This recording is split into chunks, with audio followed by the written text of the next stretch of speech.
volonté politique accrochée aux missiles qui s'abattent sur Gaza.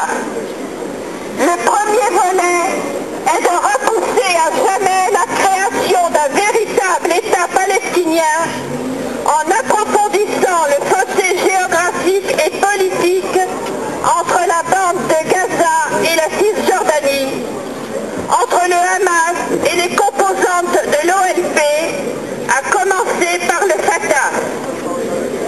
La population de Gaza a ainsi été prise en otage et dans la désespérance d'un quotidien fait de chômage intensif, de pénuries graves, de carences pour les enfants et les vieillards, elle s'est tournée vers le Hamas. Celui-ci a pris le dessus sur le Fatah qu'Israël s'est fait à plaisir d'affaiblir. C'est un calcul diabolique dont les effets sont catastrophiques pour toutes les populations de la région du Proche-Orient, pour la paix et la justice internationale.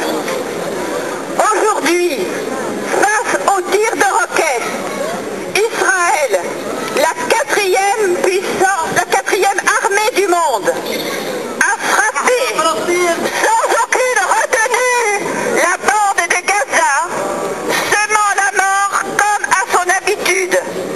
Plus de 400 morts et 1 millier de blessés. Israël s'apprête à lancer une offensive terrestre qui serait encore plus source de souffrance et de meurtrissures de masse pour les populations civiles de Gaza. L'agression israélienne ne fait que renforcer les groupes les plus extrémistes de la région. Un comble. Outre l'occupation qui a trop duré, les Palestiniens doivent se soumettre au bon vouloir des Israéliens pour l'acheminement des vivres et des médicaments. Nous disons à Israël assez. Au nom de notre histoire, s'il vous plaît, vous nous laissez manifester calmement, s'il vous plaît. Au nom de notre histoire, au nom de la défense des droits de l'homme, au nom de la solidarité que nous devons au peuple palestinien et aux pacifistes israéliens, nous ne pouvons tolérer un tel massacre.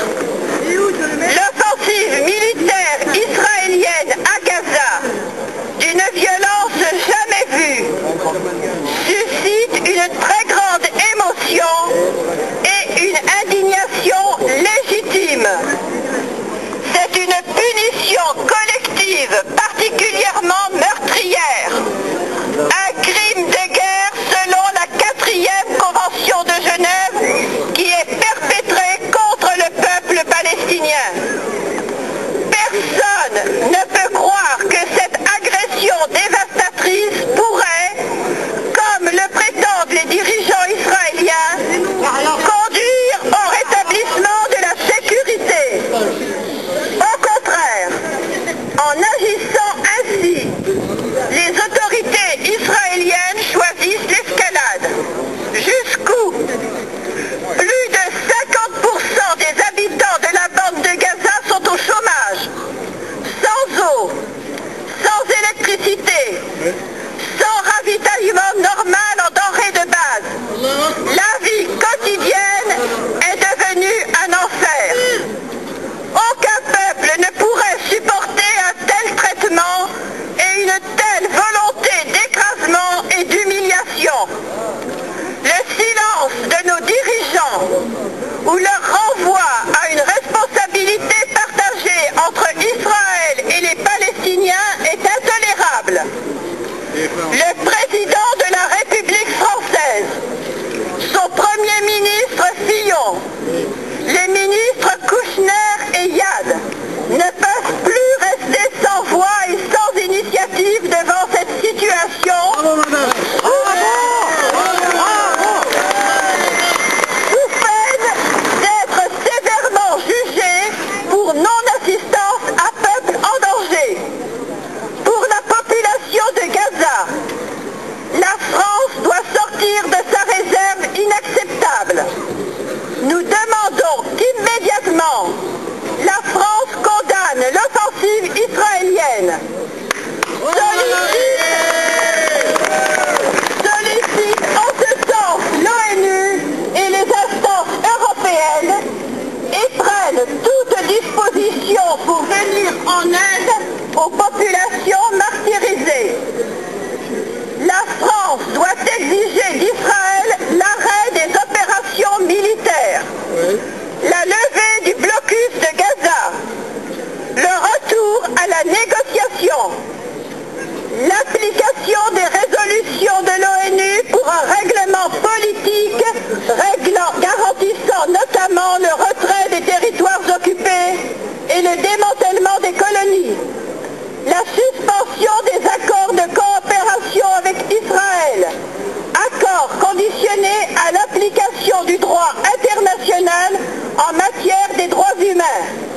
Ce n'est pas la voie choisie par la France et l'Europe qui ont décidé de rehausser les relations avec Israël.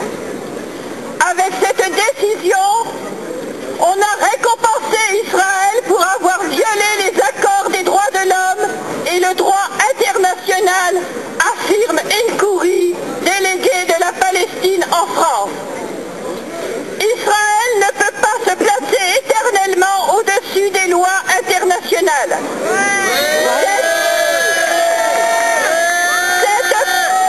Cette complaisance, cette lâcheté et cette complicité criminelle tuent des Palestiniens chaque jour. On ne pourra pas dire qu'on ne savait pas. La sécurité pour tous, Israéliens et Palestiniens, ne peut se construire que dans la justice et le respect du droit, dans la perspective d'un règlement politique, seule manière d'arrêter durablement les confrontations armées. Toutes les forces attachées à une paix véritable sont appelées à s'exprimer et à agir dans cet esprit, à s'engager pour la justice, dans la solidarité avec le peuple palestinien et les pacifistes israéliens. Nous réaffirmons notre solidarité avec les forces pacifistes de Palestine et d'Israël. Nous serons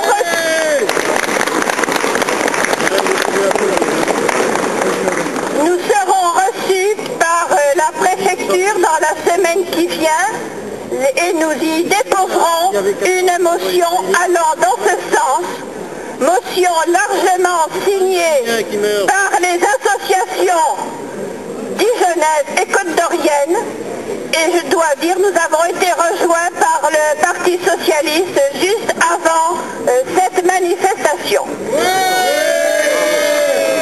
Comme nous l'avons toujours fait par le passé et comme nous continuerons à le faire, je l'espère, nous allons poursuivre cette manifestation dans le calme, dans la dignité et dans le respect des opinions des uns et des autres. Bravo.